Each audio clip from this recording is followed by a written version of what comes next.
As we've mentioned in this section, we are going to be taking non-linear data and then applying some sort of transformation to that data so that we can straighten out to create a linear relationship.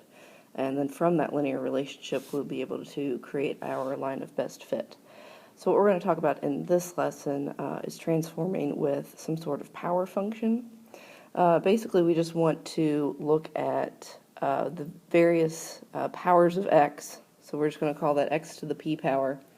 And depending on the value of that power, whether it's positive, negative, greater than 1, or between 0 and 1, that's going to affect what the graph of that function looks like. A lot of these functions, hopefully you recall from Algebra 2, but if you don't, this is just a little review of what these various power functions look like. So first of all, if p equals 1, that means that our equation equals y equals x to the first power, which is just y equals x. So of course that's just a straight line. So that's not really anything that's particularly interesting. If our data is already linear, of course, we're not going to need to do any sort of transformation to it. The next type of situation that we will be dealing with is if we have here's my axes, if we have a power that is greater than 1 and also even. So then perhaps we'd have something that looks like y equals x squared or y equals x to the fourth, something like that. And hopefully you remember that those functions are just parabolas, so they'll look a bit like that. If p is greater than 1 and odd, so maybe something like y equals x cubed or y equals x to the fifth, then you've got sort of that serpentine-looking function that looks like this. Next, we've got p being between 0 and 1. So maybe most obvious example is y equals x to the 1/2 power. Hopefully you remember that that is the same thing as y equals the square root of x. The 1/2 power is the square root.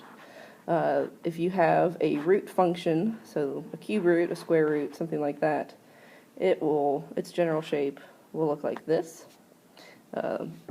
If you remember a little bit from Algebra 2, that's just because the square root function is the inverse of the squared function. So really we've just taken half of a parabola and turned it on its side, if you want a little bit more explanation there. Next up, if p is between -1 and 0, so maybe y equals x to the -1/2. So this would be the same thing as 1 over x to the 1/2. Because remember, negative exponents, you can't really read that, can you? There, 1/2. Remember that negative exponents just tell you that you can move that term either down to your denominator and make the exponent positive, or if it's in the denominator already in negative, you can move it up to your numerator and make it positive.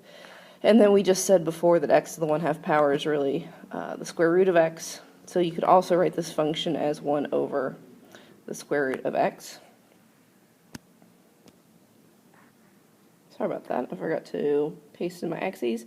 So if it's the 1 over the square root of x, that function will look a bit like this. Next up we have if p is less than or equal to -1 and odd, so maybe y equals x to the -1st power. Remember what we just said about negative exponents, that's the same thing as 1 over x.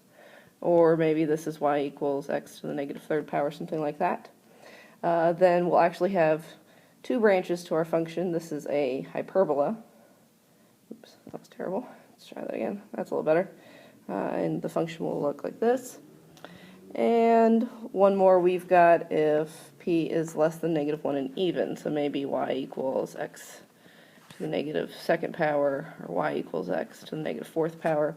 That looks a little bit like a hyperbola. It still has the two branches, but this one, we say it looks a little bit like a chimney, because it's got the two branches that are both heading up.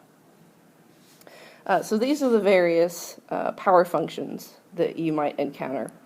There's one more thing that I do want to mention, and it's that your book sort of has an odd convention And it says that if p equals 0, how we're going to discuss this function.